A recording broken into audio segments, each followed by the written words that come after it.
नमस्कार मंडळी. आज मी आणि आमची बहिणाबाई दोघेही व्हिडिओ बनवण्याचा प्लॅन केला आहे. तर आज आमचा व्हिडिओ बनणार आहे मराठीवर. तर ते मराठीमध्ये एखादी कविता आठवते का? अभंग. हरिमुखे म्हणा पुण्याची गणना कोण करी. हां, मग नर्सिंगच्या गोळ्याच्या नाव माहिती आहे तुला? नर्सिंगला मला सब्जेक्टमध्ये कीर्तन नव्हतं.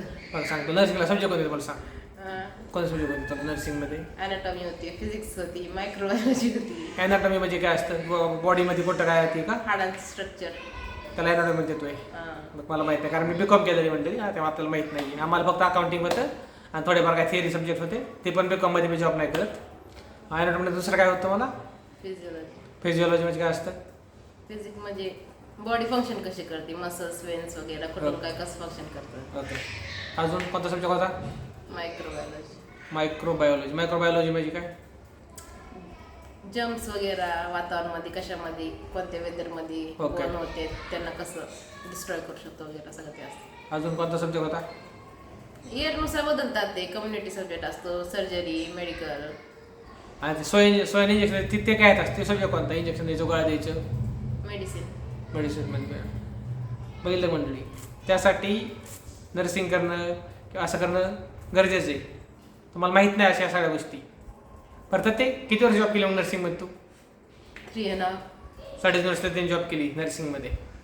नंतर तिने काय प्लॅन केल्यानंतर नर्सिंग नंतर तर ती म्हणली मुझे जॉब नहीं करनी. तर ये तेरे को जॉब क्यों नहीं करनी बता चला मंडळी. सॅलरी नाही आहे और वर्क लाईफ बॅलन्स नाही का नाही. कधी 12 तास ड्युटी असती, कधी 8 तास असती, कधी डबल ड्युटी पण असती. तर ती म्हणली मग it's not about duty, it's all about money. There is no money chance growing. हबीबी देर इज नो मनी कभी भी. मग तर तिने काय डिसाईड केलं, त्याला डिजिटल मार्केटिंग करायचं. त्याला डिजिटल मार्केटर किती टाइम लागतं तुला डिजिटल मार्केटर होऊन? 1.5 year. 1.5 year. कसं वाटतं डिजिटल मार्केटिंग आता? वाटतं परत तू नर्सिंगला जायची ना परत जॉबमध्ये, नर्सिंग जॉबमध्ये? नाही, तो काय करायला पाहिजे ते आता खरं म्हणजे. तो ज्या नर्स म्हणजे पूर्वी होतात ना, ज्या नर्स म्हणून पास आउट होतात ना, त्यांना तो डिजिटल मार्केटिंग शिकवायला पाहिजे. स्वतःची ब्रँडिंग कशी करायची, काय कसं करायचं. छान आयडिया. बरं, नर्सिंगमध्ये सगळ्यात अवघड काय असतं पास आउट होण्यामध्ये? का सगळ्यात हार्ड काय असतं?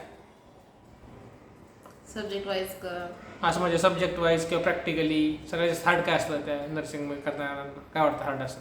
प्रॅक्टिकल हार्ड वाटतं किंवा असं थिअरी हार्ड वाटते? काय हार्ड असतं? का फर्स्ट इयरची प्रॅक्टिस हार्ड असते?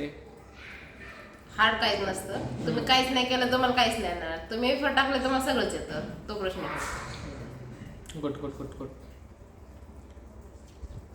आम्ही बीकॉम केलेलं आहे. बीकॉममध्ये सगळंच हार्ड असतं, कारण बीकॉम मी केलेलं आहे असं मला माहिती. असं काही नाही. बीकॉम पण खूप सिम्पल आहे, चांगले आहे.